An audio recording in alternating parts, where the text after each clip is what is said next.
Avat banav, Orchot Tzadikim, avat banav, tiyeh laderech zeh. A real love for one's children must be in this path. He must always think ladrich banav b'derechei mishpat, to guide his children the path of justice, teach them the manner of serving Hashem. Sometimes the people say, "But I love them. I don't want to rebuke them. I don't want to yell at them. I don't want to speak difficult conversations with them. Let them be, whatever it is. They're deity, they're kids." The person has to know that if you really love them, King Solomon says, what?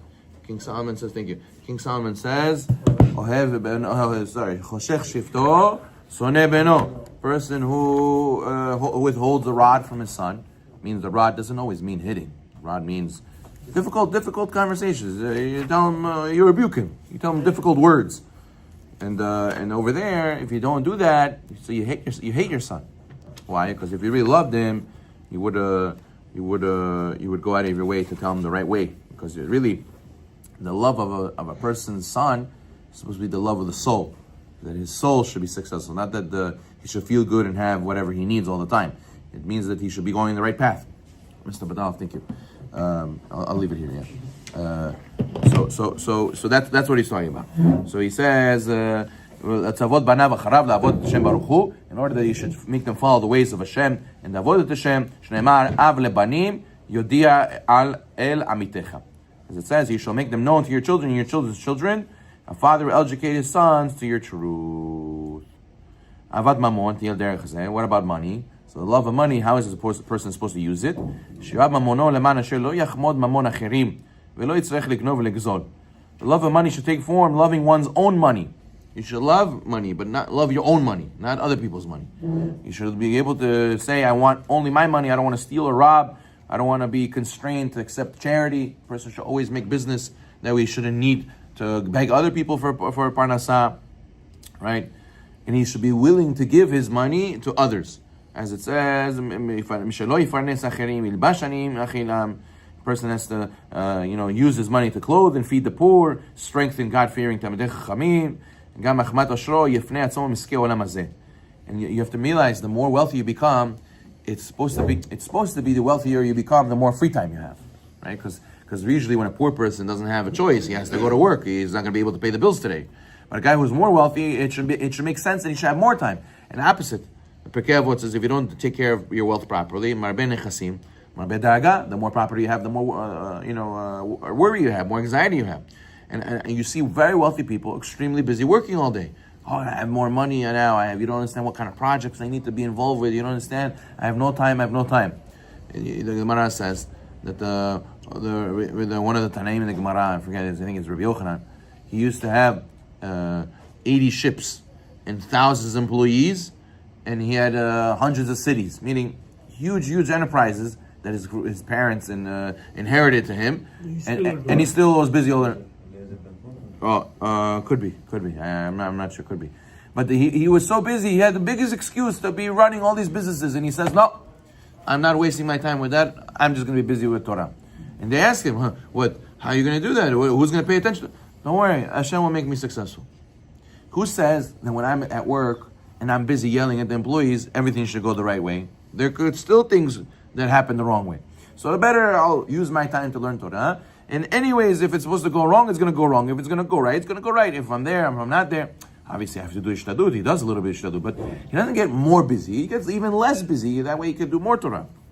He says, Machmat Oshro, now that you became wealthier, you got to go and set aside more time for Torah study and performance of mitzvot. He says, Ho'il veyesh sipek beyado, because there's going to be more claim against you, because they're going to tell you, listen, you had money. Why didn't you have more time? Why did you allow the money to make you even more busy? Hashem says, you telling me, the guy says, right? Hashem, if only give me $10 million, I'll sit and learn Kolel all day, right? Hashem says, look, I have a guy who's doing it for $50,000 a year, $40,000 a year. You're very expensive. And fine. So Hashem says, you know what? I'll take your deal. I'll give you $10 million. Now, where are you sitting and learning? Where? No, now I have to keep this $10 million growing, and for my kids, for my... So now he's busy. So it's supposed to be, you become more wealthy, you're supposed to have more time. Not the opposite. You become more busy, you have less time and less time to learn. Hashem says, you have the ability to sit and learn. Why don't you do it? That's going to be a claim. Person should not feel that, oh, I have reason to be prideful in my business. You see, I made my company big. You see what I did. The person has to realize it all comes from HaKadosh Baruch Hu. He says, you got to send your money to Olam Haba. How do you send your money to Olam Haba? Because your money, the guy says, Rabbi, very easy. Before I die, I'll cash out my bank account. They put it in a bag. They put it in my grave. I'll take it with me to Olam Haba. What are you talking about? You can't take your money like that to Olam Haba. It doesn't go. So how are you going to go and pass through customs from this world to Olam Haba? He says, if you do mitzvot with your money comes with you. As we know, the famous story of the Barbanel, right? They asked him, they did an audit to him. They said, please provide how much money you spent this year. So he gave them a very small amount, like maybe close to $100,000. They said, that's it. You get a huge salary. You spend way more than this in 1 year. He said, no, this is really my money. Meaning, this is the money I gave Tzedakah this year. Therefore, that's really going to be my money. This money that I spend here and there, it's God. It's going to stay in this world, and I'm going to go to Olam Haba. So therefore, in order to put the money in the safe in Olam Haba, you got to use your money for mitzvot. Avat nashim tiyad derech zeh. So what do you do with the love for women? We said last time that it's very difficult to deal with. If a person has sometimes he can fall in love so much with women that he does chas v'shalom sins, and also he's very hard for him to tell his wife what to do, because his wife will go against his directive or his prerogative, and listen, I don't want to fight with my wife, I want to be in good terms, I love her very much, it's okay, just like by his kids, right? He doesn't want to tell them off.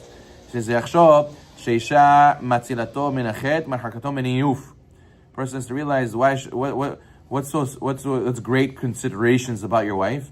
She rescues him from sin, and she keeps him from promiscuity. Right? A person who doesn't have a wife, usually he starts looking in the street to get some attention in these matters. Right? A guy who doesn't have proper relationship with his wife, and therefore he suffers, and he doesn't have where to take care of his Yetzer Hara, so he looks random places to take care of his Yetzer Hara. So therefore he says you have to realize that your wife saves you from sin, and saves you from ugly situations by getting involved in ni'uf, in promiscuity in the street. And there, and there's also Mekayem Pruvu. She helps him do the great mitzvah Pruvu, and Megadelet Banav, and she raises your children. And that's the reason why a person should feel tremendous love for his wife. He shouldn't feel tremendous love for his wife because she's beautiful, she always looks like a supermodel, she's always, she's always the apple of my eye. That's all lust. This is the real reasons why a person should love his wife. He has to look at how she prepares his meals. She always takes care of the household needs, and she pushes you to learn Torah, to do mitzvot. And that's the way it's a ozeret lo. She ends up helping him to do mitzvot. She's like his other half. As opposed to, chas v'shalom, if you don't have zechut, what does she do? Opposite. Oh, you're going again to learn Torah? Again night seder? What about me? What? I'm chopped liver, I'm sitting home like a hen all day. What? I don't leave the house, you don't take me here, take me there. What is that? So she gets upset at him and they goes learn Torah. Again, you have to wake up early. You leave in the middle when it's dark outside. You come home when it's dark outside. Well, I'm all alone over here. What is this? Now you have to go siyum. Now you have to go mincha arvit. I need help with the kids. What are you doing? You're leaving me alone with the kids. Oh, now you have to keep kemach yashan. I'm not allowed to buy these noodles. I have to return everything because of you. And I cannot have Cold Stone now because of Chalav Yisrael. I cannot have Haagen-Dazs, and I cannot have this meat. All of a sudden, the meat for Bach is not good for you anymore. She goes crazy. She's always against him, fighting him, right?